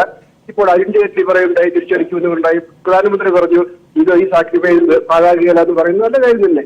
അത് പക്ഷേ ഇത് പ്രവർത്തിച്ച് കാണിച്ചു കൊടുക്കുകയാണ് വേണ്ടത്. അല്ലാതെ വല്ലപ്പോഴും ഒരിക്കലും സർജിക്കൽ സ്ട്രൈക്ക് നടത്തിയിട്ട് അത് രാഷ്ട്രീയവൽക്കരിച്ച് കുട്ടിക്കുഴച്ചുകൊണ്ട് നടക്കുക, അതിന്റെ പ്രത്യാഘാതമായിട്ട് ഒരു 16 സർജിക്കൽ സ്ട്രൈക്ക് ടെററിസ്റ്റ് ഇങ്ങോട്ട് നടത്തുക, ആൾക്കാർ മരിക്കുന്നു, ഇപ്പോൾ തന്നെ നമ്മുടെ ജവാന്മാർ കൊല്ലപ്പെട്ടിരിക്കുന്നു. അപ്പോൾ ഇത് രാഷ്ട്രീയവൽക്കരിക്കാതെ കൃത്യമായിട്ടുള്ള ഒരു പ്ലാനിങ്ങും ആസൂത്രണത്തോടും കൂടിയിട്ട് ഗവൺമെന്റ് ഈ ഭീകരവാദികളെ അടിച്ചമർത്തുകയാണ് വേണ്ടത്. അതുപോലെ തന്നെ ഏറ്റവും വലിയൊരു കാര്യം, ലോക്കലായിട്ടുള്ള ഒരു വിഭാഗം ലോക്കൽ ആൾക്കാരെ അവരെ സപ്പോർട്ട് ചെയ്യുന്നുണ്ട് ഭീകരവാദികളെ. അതുകൊണ്ടാണ് പോലീസ് അവരെ പിടിക്കാൻ പോകുമ്പോഴും ഈ ലോക്കൽ ആൾക്കാരെ സഹായിക്കുന്നത് ഭീകരവാദികളെയാണ്. അപ്പോൾ അതുകൊണ്ട് ശരിയായ പോസിറ്റീവ് ആയിട്ടുള്ള ആറ്റിറ്റ്യൂഡിലൂടെ ഈ ലോക്കൽ ആൾക്കാരെ നമ്മുടെ വശത്തേക്ക് കൊണ്ടുവരാൻ സാധിക്കണം. എന്തുകൊണ്ട് സാധിക്കുന്നില്ല എന്ന് ചോദിച്ചു കഴിഞ്ഞാൽ ഒട്ടേറെ കാരണങ്ങളുണ്ട്. അത് രാഷ്ട്രീയമുണ്ട്, അതില് മതമുണ്ട്, അതുപോലെ സോഷ്യൽ ആസ്പെക്ട്സ് ഉണ്ട്, ഇതെല്ലാം ഉണ്ട്. ഇതെല്ലാം മനസ്സിലാക്കിക്കൊണ്ട് ഇവരെ പറഞ്ഞു മനസ്സിലാക്കി ഇവരുടെ അൺഎംപ്ലോയ്മെന്റ് ഉണ്ടെങ്കിൽ ഭീകരവാദത്തിലേക്ക് പോകുന്ന ജയിലിലേക്കും മറ്റും പോകുന്ന ഈ ചെറുപ്പക്കാരെ ഇന്ത്യയിലെ കൊണ്ടുവരണം. അവരെ പറഞ്ഞു മനസ്സിലാക്കേണ്ടിയിരിക്കുന്നു രാഷ്ട്രീയമായിട്ടുള്ള കാര്യങ്ങളെല്ലാം. അങ്ങനെയൊക്കെ ചെയ്യാൻ സാധിക്കുകയാണെങ്കിൽ നമുക്ക് സാധിക്കും. അല്ലാതെ ഈ വീരവാദങ്ങൾ കുഴക്കിക്കൊണ്ട് യാതൊരു കാര്യവുമില്ല, ഞങ്ങൾ അടിക്കും, ഇതിന് പ്രതിഫലം കൈകാര്യം ചെയ്യുമെന്നും പറയുന്ന കാര്യമില്ല. ഇതൊക്കെ ഒരു ഗവൺമെന്റ് ചെയ്യേണ്ട കാര്യം തന്നെയാണ്. അത് ചെയ്യുക എന്നുള്ളതാണ് വേണ്ടത്. അതായത് ഇങ്ങോട്ട് ആക്രമിച്ചു കഴിഞ്ഞാൽ തീർച്ചയായിട്ടും അത് കണ്ടുപിടിക്കാൻ സാധിക്കില്ല. അപ്പോൾ അത് ഈ വീരവാദം മുഴക്കാതെ കാര്യങ്ങൾ ഗ്രൗണ്ടിൽ ചെയ്യുക. ഏതായാലും ഒരു കാര്യം മനസ്സിലാക്കണം, ഈ മോഡി ഗവൺമെന്റ് വന്നതിന് ശേഷം കാശ്മീരിൽ വ്യക്തമായിട്ടൊരു പോളിസി ഇല്ല. അതിന്റെ ഫലമായിട്ടാണ് ഇതുപോലെയെല്ലാം നടക്കുന്നത്. ഈ സർജിക്കൽ സ്ട്രൈക്ക് എന്നൊക്കെ പറയുന്നത് ഒരു മനുഷ്യന് കണ്ണില് മണ്ണിടുന്ന ഒരു കാര്യം മാത്രമാണ്. അതാണ് അവർ തെളിയിച്ചുകൊണ്ടിരിക്കുന്നത്. അപ്പോൾ അങ്ങനെയൊന്നും അല്ലാതെ ഇതൊക്കെ ചെയ്താൽ പോലും അതിനൊന്നും രാഷ്ട്രീയവൽക്കരിക്കരുത്, അതിന്റെ കൊത്തിക്കുഴിച്ചുകളൊക്കെ ചെയ്യുകയാണ് വേണ്ടത്. അപ്പോൾ ഓരോ കാര്യത്തിലും നമ്മൾ ഈ ISI നേരിടാൻ ശ്രമിക്കണം, പട്ടാളത്തെ നേരിടാൻ ശ്രമിക്കണം. അവരുടേതായിട്ടുള്ള ഈ ഭീകരവാദികളെ, അതുപോലെ തന്നെ അവർ ബ്രെയിൻ വാഷ് ചെയ്തിരിക്കുന്ന കാശ്മീരിലെ ഒരു വിഭാഗം ജനങ്ങളെ, ഇതിനെല്ലാം നമ്മൾ മനസ്സിലാക്കിക്കൊണ്ട് ഇതിനെല്ലാം അഭിമുഖീകരിക്കാനായിട്ട് നമ്മൾ തയ്യാറായി കഴിഞ്ഞു കഴിഞ്ഞാൽ ഇനിയും ഇതുപോലുള്ള കാര്യങ്ങൾ നടക്കില്ല. നമുക്കറിയാം, ചൈന ജെയ്ഷ് മുഹമ്മദിന്റെ ചീഫിനെ ഭീകരവാദി പ്രഖ്യാപിച്ചത് ചൈന യുണൈറ്റഡ് നേഷൻസ് എതിർക്കുകയുണ്ടായി. അതിനെ നമുക്ക് എന്തുകൊണ്ട് ഡിപ്ലോമാറ്റിക് ആയിട്ട് നേടാൻ സാധിക്കുന്നില്ല, വിജയിക്കാൻ സാധിക്കുന്നില്ല? അതുപോലെ തന്നെ ഇവിടെ കോൺവോയ് മൂവ്മെന്റ് ഉണ്ടാകുമ്പോൾ തീർച്ചയായിട്ടും ഒരിക്കലും ഒരു കാരണവശാലും ആ സമയത്ത് സിവിലിയൻ വെഹിക്കിൾസ് ആ റോഡിൽ അനുവദിക്കരുത്. അങ്ങനെ അനുവദിച്ചുകൊണ്ടാണ് ഇപ്പോൾ ഈ ഒരു SUV വേണ്ടി വന്ന് എക്സ്പ്ലോസീവ് വന്ന് ഇടിച്ച് ഇത്രയും പേരെ കൊന്നത്. അപ്പോൾ അതിന്റെ എന്തുകൊണ്ട് അന്ന് പാഠങ്ങൾ പഠിക്കുന്നില്ല എന്നാണ് എനിക്ക് മനസ്സിലാക്കാൻ സാധിക്കാത്തത്. അങ്ങനെ പാഠങ്ങൾ പഠിച്ചുകൊണ്ടുള്ള ഭരണാധികാരികളാണെങ്കിൽ തീർച്ചയായിട്ടും സംഭവിക്കില്ലായിരുന്നു. ഏതായാലും അതിനെ കുറ്റം പറയുകയല്ല ഇപ്പോൾ ചെയ്യുന്നത്. ഇപ്പോൾ നമുക്ക് നമ്മൾ ദുഃഖിക്കുന്ന ഒരു സമയമാണ്. പക്ഷേ മുമ്പോട്ടുള്ള പാതയിൽ തീർച്ചയായിട്ടും കരുതൽ ഉണ്ടാകണം. നമ്മൾ പാകിസ്ഥാനെ ബ്ലെയിം ചെയ്തുകൊണ്ട് യാതൊരു കാര്യവുമില്ല. പാകിസ്ഥാൻ നമുക്കറിയാം ശത്രു രാജ്യമാണെന്ന്. അവരുടെ ലക്ഷ്യം എന്താണെന്ന് അറിയാം, കാശ്മീരിലും ഇന്ത്യയിലെ മറ്റു ഭാഗങ്ങളിലെല്ലാം. അപ്പോൾ അതുകൊണ്ട് നമ്മൾ കരുതിയിരിക്കുക, നമ്മൾ കരുതിക്കൊണ്ട് പ്രതിരോധിക്കുക എന്നുള്ളത് മാത്രമേ ഉള്ളൂ. അതാണ് ചെയ്യേണ്ടത് നമ്മൾ. അല്ലാതെ വെറുതെ അട്ടഹാസങ്ങൾ നോക്കിക്കൊണ്ട് യാതൊരു കാര്യവുമില്ല. അതെ, തീർച്ചയായും സംഘർഷങ്ങളുടെ സന്ദേശമല്ല, ഒരിക്കലും ആവർത്തിക്കാൻ പാടില്ലാത്തത് തന്നെയാണ് രാജ്യത്ത് നടന്നത്. തീർച്ചയായും PV തോമസ് താങ്കളുടെ അഭിപ്രായത്തോട് യോജിക്കുന്നു. ഞങ്ങളുടെ പ്രതിനിധി സന്തോഷ് സർലിംഗ് തുടരുന്നുണ്ട്. സന്തോഷ്, PV തോമസ് ചൂണ്ടിക്കാണിച്ച ചില കാര്യങ്ങൾ കൂടി വളരെ പ്രസക്തമാണ് ഈ ഘട്ടത്തിൽ. പ്രാദേശികമായി ജമ്മു കശ്മീരിൽ ഉണ്ടാകുന്ന സ്വാധീനം ഈ രാജ്യത്തിന് നേരെ തന്നെ തിരിഞ്ഞു നിൽക്കാൻ അവിടുത്തെ ജനങ്ങളെ പ്രേരിപ്പിക്കുന്ന നിലയിലുള്ള ചില പ്രാദേശികമായ തീവ്രവാദ സംവിധാനങ്ങൾ, ഈ ആദിൽ മുഹമ്മദ് മാലിക്കിന്റെ കാര്യത്തിലൊക്കെയും പ്രവർത്തിച്ചിരിക്കുക അത്തരം സ്വാധീനങ്ങളാണ്. നേരത്തെ സന്തോഷ് സൂചിപ്പിക്കുമ്പോഴും വ്യക്തമായിരുന്നു അത്തരം സൂചനകൾ. കാരണം ഇന്ത്യക്കുള്ളിൽ നിന്ന് തന്നെ ഇത്തരമൊരു പ്ലാനിങ്ങിന്, ഇത്തരമൊരു ആസൂത്രണത്തിന് കൃത്യമായ പശ്ചാത്തലവും പിൻബലവും ലഭിച്ചിരുന്നു. അതിൽ ചവിട്ടി നിന്നുകൊണ്ടായിരിക്കണം ഈ ആസൂത്രണത്തിന്റെ മറ്റു ഭാഗങ്ങളിലേക്ക് അവർ കടന്നിട്ടുണ്ടാവുക. ഏതായാലും ഈ സിവിലിയന്മാർക്കൊക്കെ സഞ്ചരിക്കാനുള്ള സ്വാതന്ത്ര്യം അനുവദിച്ചിട്ടുള്ള ഹൈവേയിൽ തന്നെയാണോ ഈ അപകടം ഉണ്ടായത് സന്തോഷ്?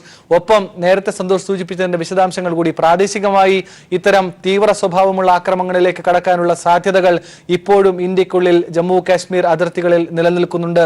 അതിന്റെ സ്വഭാവം ഇപ്പോഴും വലിയ അർത്ഥത്തിൽ തീവ്രമായി മാറിക്കൊണ്ടിരിക്കുകയാണോ?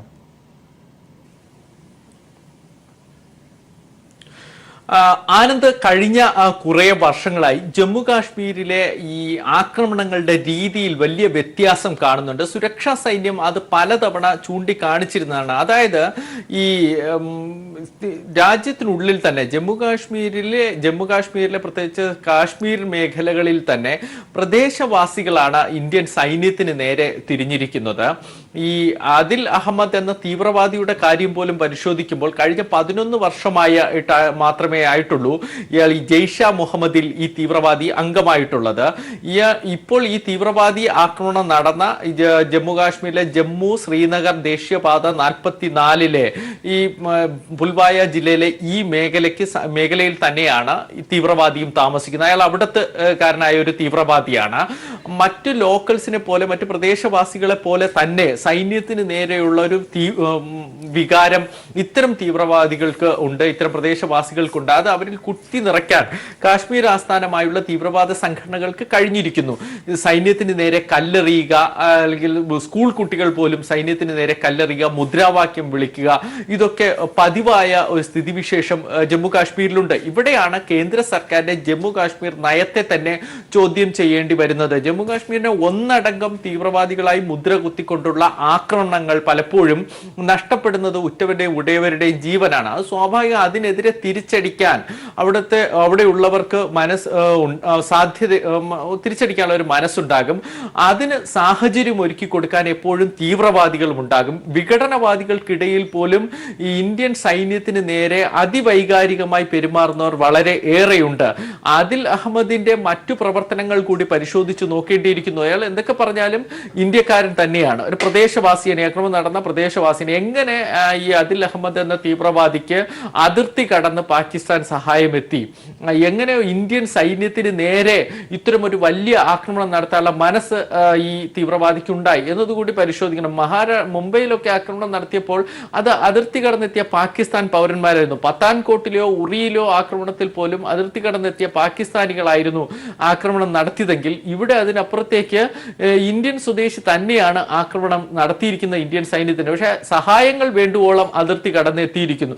അങ്ങനത്തെ രീതിയിൽ ഇന്ത്യൻ പൗരന്മാരെ, ജമ്മു കാശ്മീരിലെ പ്രദേശവാസികളെ മാറ്റിയെടുക്കാൻ എങ്ങനെ തീവ്രവാദികൾക്ക് കഴിയുന്നു എന്നതൊരു പ്രധാനപ്പെട്ട വിഷയമാണ്. ഇക്കാര്യത്തിൽ ഒരു കൃത്യമായൊരു നയം കേന്ദ്ര സർക്കാരിനുണ്ടെങ്കിൽ മാത്രമേ അത്തരത്തിലുള്ള നീക്കങ്ങളെ തടയാനും കഴിയുകയുള്ളൂ. അതാണ് ഇപ്പോൾ മുതിർന്ന മാധ്യമപ്രവർത്തനായ പി വി തോമസ് സാർ ചൂണ്ടിക്കാണിച്ചതായാലും പോലും ഇടതുപക്ഷമോ കോൺഗ്രസ് അടക്കമുള്ള പ്രതിപക്ഷ പാർട്ടികൾ പോലും വ്യക്തമാക്കിയിരിക്കുന്നത്. ഇന്നലെ CPIM പോളിറ്റ് ബ്യൂറോ ഇന്നലെ പുറത്തിറക്കിയ വാർത്താക്കുറിപ്പിൽ പോലും കേന്ദ്ര സർക്കാരിന്റെ ജമ്മുകാശ്മീരിലെ രാഷ്ട്രീയ നയത്തെ തന്നെയാണ് ചോദ്യം ചെയ്യും. മൊത്തം അടിച്ചമർത്തുക എന്ന രീതിയിലേക്ക് കാര്യങ്ങൾ പോകുമ്പോൾ പ്രത്യാക്രമണങ്ങൾ ഉണ്ടാകുന്നു. അവിടെ സൈന്യം ഇടപെടുന്നതിന് മുമ്പ് തന്നെ പാകിസ്ഥാനിൽ നിന്നുള്ള അതിർത്തി കടന്നുള്ള തീവ്രവാദികൾക്ക് ഇടപെടാൻ കഴിയുന്നു എന്നതാണ് ശ്രദ്ധേയമായ ഒരു കാര്യം. സന്തോഷ്, ഇക്കാര്യത്തിൽ BJP സർക്കാർ അവകാശപ്പെടുന്ന ചില കാര്യങ്ങൾ കൂടി ഈ ഘട്ടത്തിൽ പ്രസക്തമാണ്. കാരണം കടന്നുപോയൊരു 2 വർഷം ഈ അതിർത്തി പ്രദേശങ്ങളിലും പ്രത്യേകിച്ച് ജമ്മു കാശ്മീർ അടക്കമുള്ള സ്ഥലങ്ങളിൽ ജെയ്ഷെ മുഹമ്മദ് അടക്കമുള്ള തീവ്രവാദ സംഘടനകൾക്ക് നേതൃത്വം നൽകുന്ന പലരെയും വിവിധ ഓപ്പറേഷൻസിലൂടെ വധിക്കാൻ ഇന്ത്യൻ സൈന്യത്തിന് കഴിഞ്ഞിട്ടുണ്ട്. കനത്ത അടി നൽകാൻ വേണ്ടി കഴിഞ്ഞിട്ടുള്ള നിലയിലാണ് കാര്യങ്ങളെ ക്രമീകരിച്ചതെന്നാണ്. അതിന്റെ വലിയ പക വിവിധ തീവ്രവാദ കോണുകളിൽ നിന്ന് ഇന്ത്യക്ക് നേരെ, ഇന്ത്യൻ സുരക്ഷാ സേനയ്ക്ക് നേരെ ഉണ്ടായിരുന്നു. അതിന്റെ തുടർച്ചയും അതിന്റെ മുന്നൊരുക്കങ്ങളും അതിന്റെ ആസൂത്രണവുമാണ് ഇതുപോലുള്ള വലിയ കലാപങ്ങളിൽ ചെന്നെത്തുന്നത് എന്നൊരു ന്യായീകരണം കൂടി ഈ ഘട്ടത്തിൽ വരുന്നുണ്ട്. ആ കാര്യങ്ങളുടെ സാധ്യതകൾ കൂടി ശരിയാണോ പരിശോധിക്കുമ്പോൾ? ആനന്ദ്, അത് കണക്കുകൾ പരിശോധിച്ചുകൊണ്ട് മാത്രം മറുപടി പറയാം. കഴിഞ്ഞ 5 വർഷത്തിനിടയിൽ 2014 മേയിൽ NDA സർക്കാർ അധികാരത്തിലെത്തിയതു മുതൽ ഇതുവരെ 25ഓളം ചെറുതും വലുതുമായുള്ള ആക്രമണങ്ങൾ കാശ്മീരിൽ നടന്നിട്ടുണ്ട്. 18ഓളം ആക്രമണങ്ങൾ അതിഭീകരമായ ആക്രമണങ്ങളായിരുന്നു. കാശ്മീരിനപ്പുറത്തേക്ക് പഞ്ചാബിലെ അതിർത്തി മേഖലകളിൽ പോലും ആക്രമണങ്ങൾ ഉണ്ടായി. പത്താൻകോട്ടിലും ഉറിയിലും ഒക്കെ ഉണ്ടായത് അതിന്റെ ഒരു ഭാഗമാണ്. ഇതുവരെ കാശ്മീരിൽ ഒതുങ്ങി നിന്നിരുന്ന ആക്രമണങ്ങളാണ് മറ്റു മേഖലകളിലേക്ക് കൂടി വ്യാപിച്ചത് എന്നതുകൂടി നമുക്കിവിടെ ചൂണ്ടിക്കാണിക്കേണ്ടി വരും.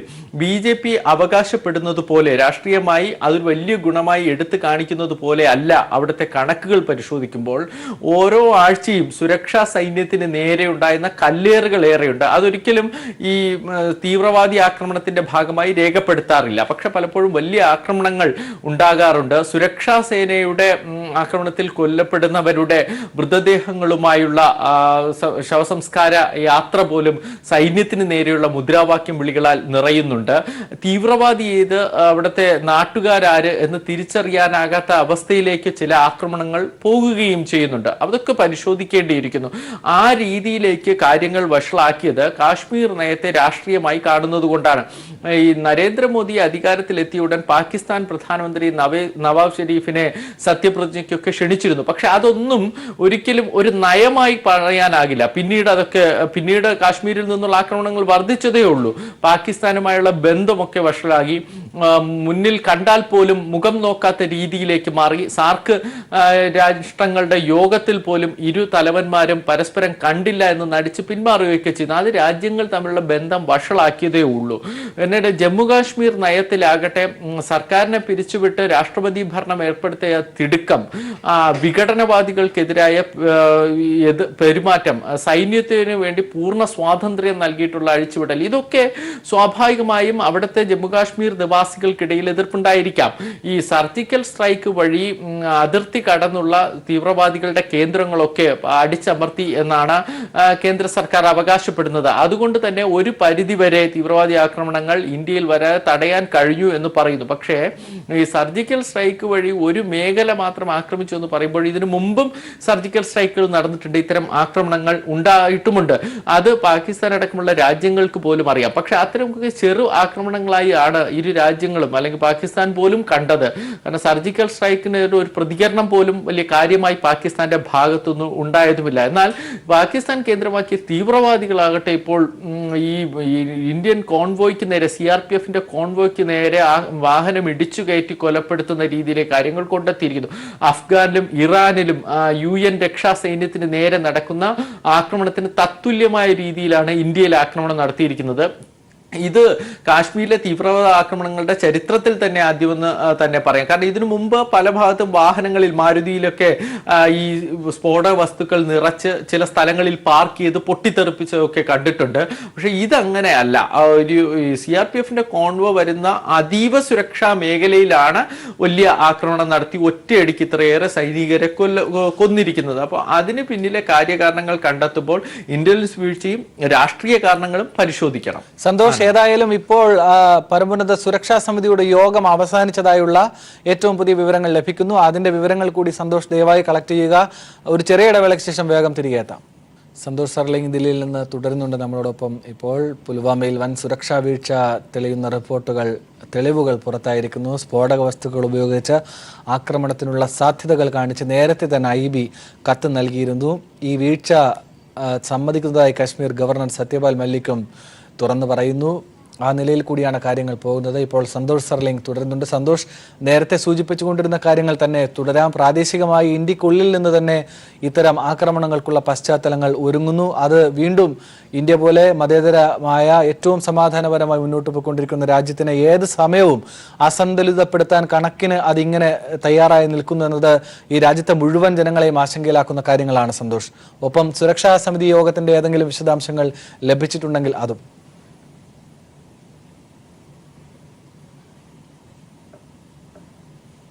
സന്തോഷ്,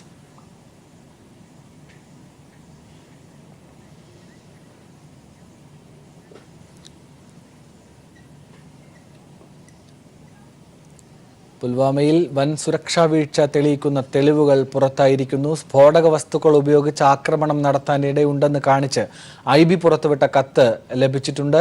സുരക്ഷാ വീഴ്ച ഉണ്ടായെന്ന് കശ്മീർ ഗവർണർ സത്യപാൽ മല്ലിക് തുറന്ന് സമ്മതിക്കുന്നു. വൻതോതിൽ സ്ഫോടക വസ്തുക്കൾ കയറ്റി വന്ന വാഹനം തിരിച്ചറിയാൻ സാധിച്ചില്ല എന്നത് ഗുരുതരമായ പിശകാണ്. NIA നൽകിയ വിവരങ്ങൾക്കനുസരിച്ച് സുരക്ഷാ സേന പ്രവർത്തിച്ചില്ലെന്നും ജമ്മു കശ്മീർ ഗവർണർ തുറന്നു പറയുന്നു.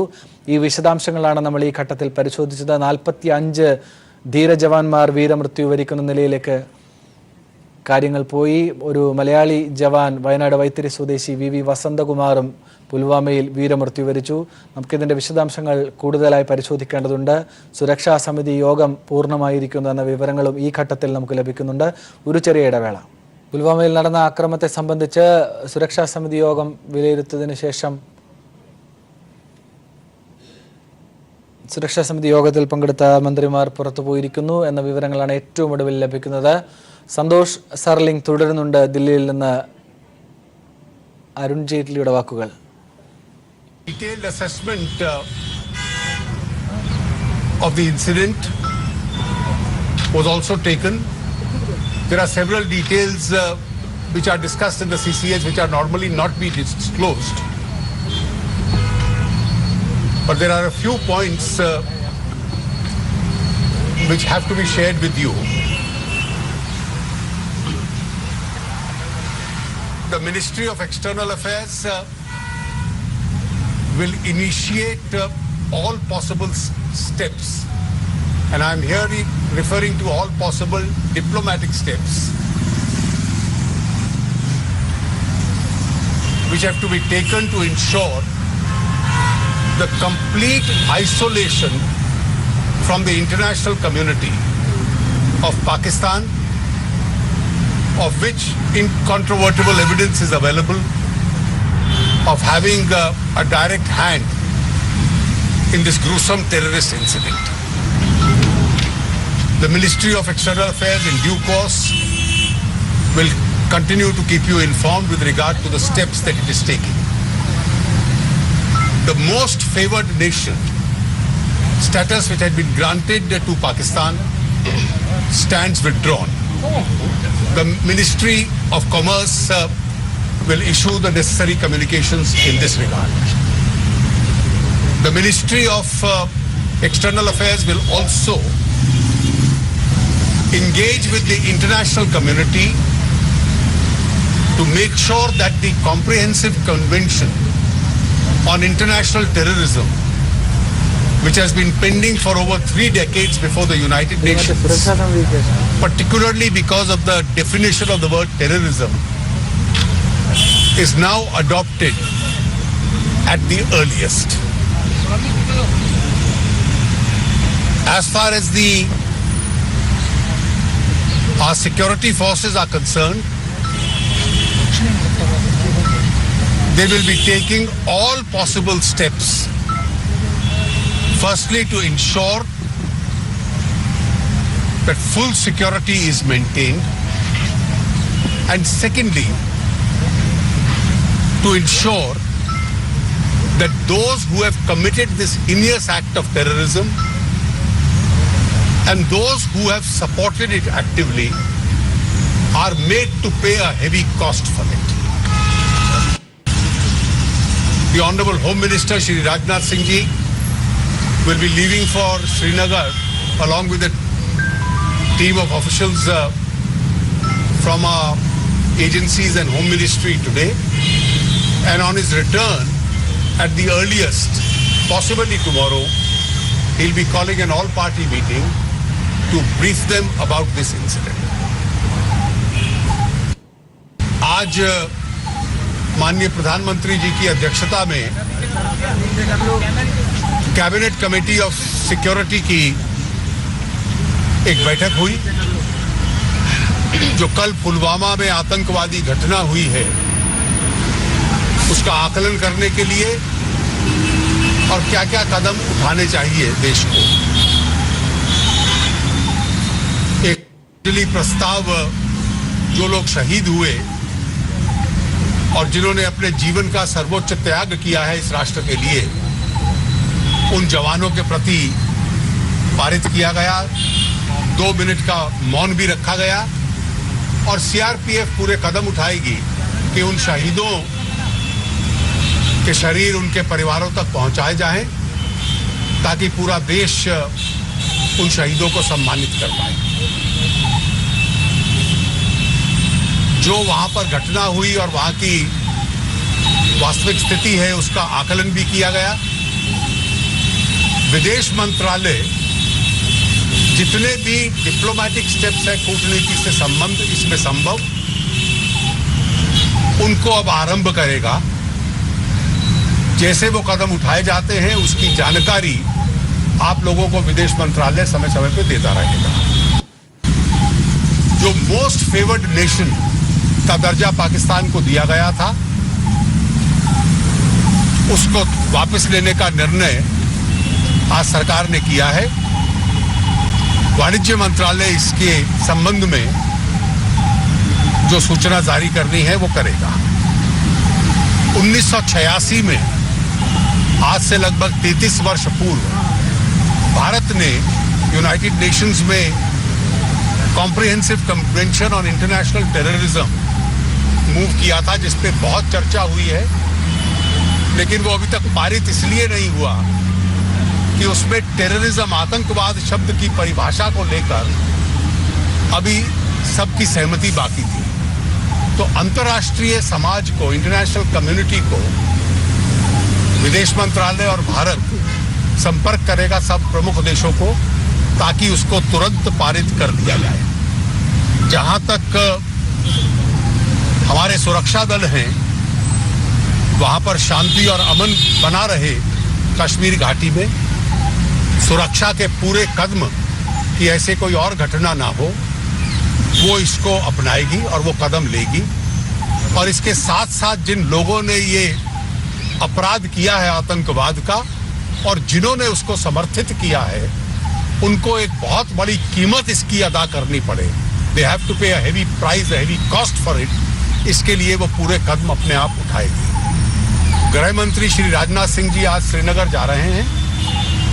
वहां पर वो दिन भर बैठकें करेंगे और लौटने के बाद संभवतः कल वो सर्वदलीय बैठक बुलाकर वहां की परिस्थिति का जायजा उन लोगों को देंगे और सभी राजनीतिक दलों के साथ इसकी चर्चा करेंगे, ताकि पूरा राष्ट्र एक आवाज में इस परिस्थिति में रिएक्ट कर पाए।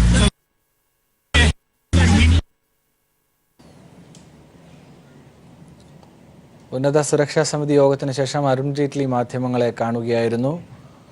പാകിസ്ഥാനെതിരായ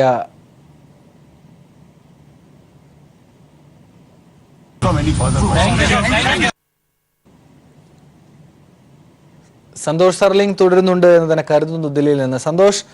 സന്തോഷ് നേരത്തെ സൂചിപ്പിച്ചത് തന്നെയാണ് ഇതിനുള്ളിൽ ഏറ്റവും പ്രസക്തമായ അരുൺ ജെയ്റ്റ്ലിയും ചൂണ്ടിക്കാണിക്കുന്നത്. നയതന്ത്രപരമായി, അതായത് ലോകരാജ്യങ്ങളുടെ ശ്രദ്ധ ഇതിനോടകം വിദേശകാര്യ മന്ത്രാലയം ക്ഷണിച്ചിട്ടുണ്ട്. പാകിസ്ഥാന് ഈ വിഷയത്തിലുള്ള ഇൻവോൾവ്മെന്റ്, അതിൽ ഇന്ത്യക്ക് കൃത്യമായി ലഭിച്ച തെളിവുകൾ, ഇത് ലോകരാജ്യങ്ങളുമായി കൺവേ ചെയ്യും. ഇക്കാര്യത്തിൽ പാകിസ്ഥാനെ തന്നെ ഫോക്കസ് ചെയ്യുന്നു ഇന്ത്യൻ ഗവൺമെന്റ് എന്ന നിലയിലേക്ക് തന്നെ കാര്യങ്ങൾ പോകുന്നു. നേരത്തെ തന്നെ ഈ സൂചന സന്തോഷ് സർലിംഗ് നൽകിയതാണ്. വിദേശകാര്യ മന്ത്രാലയം ഇതിനോടകം അത്തരം കാര്യങ്ങൾ നടപടിക്രമങ്ങൾ പൂർത്തീകരിച്ചു വരുന്നതായി കൂടി അരുൺ ജെയ്റ്റ്ലി പറയുന്നു. ഒപ്പം ഇക്കാര്യത്തിൽ സജീവമായി ഇടപെട്ടവർക്കും ഇതിന് നേതൃത്വം നൽകിയവർക്കും കനത്ത വില ചോദിച്ചു വാങ്ങും രാജ്യം എന്ന നിലയിൽ തന്നെ അദ്ദേഹം പ്രതികരിക്കുന്നു. എന്തൊക്കെ വിശദാംശങ്ങൾ ലഭിക്കുന്നു സന്തോഷ്? ആനന്ദ്, 40 മിനിറ്റോളമാണ് മന്ത്രിസഭയുടെ സുരക്ഷാ സമിതി യോഗം നീണ്ടുനിന്നത്. യോഗശേഷമാണ് അരുൺ ജെയ്റ്റ്ലി ഇപ്പോൾ മാധ്യമങ്ങളെ കണ്ടത്. പ്രധാനമന്ത്രിയുടെ വസതിക്ക് മുമ്പിൽ വെച്ച് മാധ്യമങ്ങളെ കണ്ട അദ്ദേഹം പ്രധാനമായും ചില വിഷയങ്ങൾ തുറന്നു പറയാൻ കഴിയില്ല എന്ന് വ്യക്തമാക്കി. എന്നാൽ നയപരമായ നീക്കങ്ങൾ, നയതന്ത്ര മേഖലയിൽ ഇന്ത്യ നടത്തുന്ന നീക്കങ്ങൾ അദ്ദേഹം വ്യക്തമാക്കിയിട്ടുണ്ട്. അതിൽ ഏറ്റവും പ്രധാനപ്പെട്ടത് വളരെ സൗഹാർദ്ദപരമായ രാജ്യം എന്ന പദവി ഇന്ത്യ പാകിസ്ഥാന് നൽകിയിരുന്നു. ആ പദവി ഇപ്പോൾ ഇന്ത്യ പിൻവലിച്ചിരിക്കുന്നു. ഇന്നത്തെ സുരക്ഷാകാര്യ സമിതിയിലെ ഏറ്റവും പ്രധാനപ്പെട്ട ഒരു നയതന്ത്ര മേഖലയിലെ നീക്കമായിട്ടാണ് അരുൺ ജെയ്റ്റ്ലി അത് ചൂണ്ടിക്കാണിച്ചിരിക്കുന്നത്. മറ്റൊന്ന്, ലോകരാഷ്ട്രങ്ങൾക്കിടയിൽ പാകിസ്ഥാനെ ഒറ്റപ്പെടുത്താനുള്ള നീക്കം സജീവമാക്കും. വിവിധ രാജ്യങ്ങൾക്ക് ഇത് സംബന്ധിച്ച കേന്ദ്ര വിദേശകാര്യ മന്ത്രാലയം കത്തെഴുതും. ഈ തീവ്രവാദ ആക്രമണങ്ങൾക്ക് പിന്നിലൊക്കെ പാകിസ്ഥാനാണ് എന്ന് ലോകരാഷ്ട്രങ്ങളെ ബോധ്യപ്പെടുത്തിക്കൊണ്ട് പാകിസ്ഥാനെ ഒറ്റപ്പെടുത്താനുള്ള നീക്കം നടത്തും എന്നാണ് അരുൺ ജെയ്റ്റ്ലി ഇപ്പോൾ അറിയിച്ചിരിക്കുന്ന ഒരു കാര്യം. എന്തായാലും ഈ യോഗത്തിന്റെ സൈനികപരമായ നീക്കങ്ങൾ എന്താണ് എന്നത് സംബന്ധിച്ച് അരുൺ ജെയ്റ്റ്ലി ഇപ്പോൾ മാധ്യമപ്രവർത്തകരെ കണ്ടപ്പോൾ ഒന്നും പറഞ്ഞില്ല. പക്ഷേ അത്തരം തീരുമാനങ്ങളും എന്തൊക്കെ പറഞ്ഞാലും സുരക്ഷാകാര്യ സമിതി എടുത്തിരിക്കാം. എന്നാൽ അത് വ്യക്തമാക്കാൻ അദ്ദേഹം തയ്യാറായില്ല. കാരണം അത് രഹസ്യാത്മക സൂക്ഷിക്കേണ്ടതുള്ളത് കൊണ്ട് തന്നെയാണ് അദ്ദേഹം പറയാത്തത്. പ്രതിരോധ മന്ത്രി നിർമ്മല സീതാരാമൻ ഈ യോഗത്തിൽ പങ്കെടുത്തിരുന്നു. അവരെ അടിയന്തരമായി സ്വീഡനിൽ നിന്ന് വിളിച്ചു വരുത്തിയാണ് ഈ യോഗത്തിൽ പങ്കെടുപ്പിച്ചത്. അപ്പോൾ തന്നെ സൈനികപരമായ നീക്കങ്ങൾ ഇന്ത്യ നടത്തുമെന്ന് ഉറപ്പ് തന്നെയാണ്. അതിന്റെ തീരുമാനങ്ങൾ എടുത്തിട്ടുണ്ടാകും, പക്ഷെ അത് വ്യക്തമാക്കുന്നത്. എന്നാൽ നയതന്ത്ര മേഖലയിലെ തീരുമാനങ്ങളാണ് ഇപ്പോൾ വളരെ വ്യക്തമായ നിലയിൽ അരുൺ ജെയ്റ്റ്ലി ചൂണ്ടിക്കാണിച്ചിരിക്കുന്നത്. ഇന്നലെ തന്നെ അമേരിക്കയുടെ അടക്കമുള്ളവരുടെ പിന്തുണ നേടിയെടുക്കാൻ ഇന്ത്യ ശ്രമം നടത്തിയിരുന്നു. ഐക്യരാഷ്ട്രസഭയ്ക്ക് ഇന്ത്യ കത്തെഴുതിയിരുന്നു. അപ്പോൾ ഇതിന്റെ ഒരു തുടർച്ചയാണ് ഇപ്പോൾ ഈ തീരുമാനം എന്നുകൂടി പറയാം. ഇന്ത്യ പാകിസ്ഥാന് നൽകിയിരുന്ന സൗഹാർദ്ദപരമായ രാജ്യം എന്നത് പിൻവലിച്ചു എന്നത് ശ്രദ്ധേയമാണ്. കാരണം ഇന്ത്യയും പാകിസ്ഥാനും സന്തോഷ് ദയവായി ലൈനിൽ തുടരുക. ഈ ഘട്ടത്തിൽ ഇതിന്റെ കൂടുതൽ വിശദാംശങ്ങൾ നമുക്ക് പരിശോധിക്കേണ്ടതും അറിയേണ്ടതുമുണ്ട്.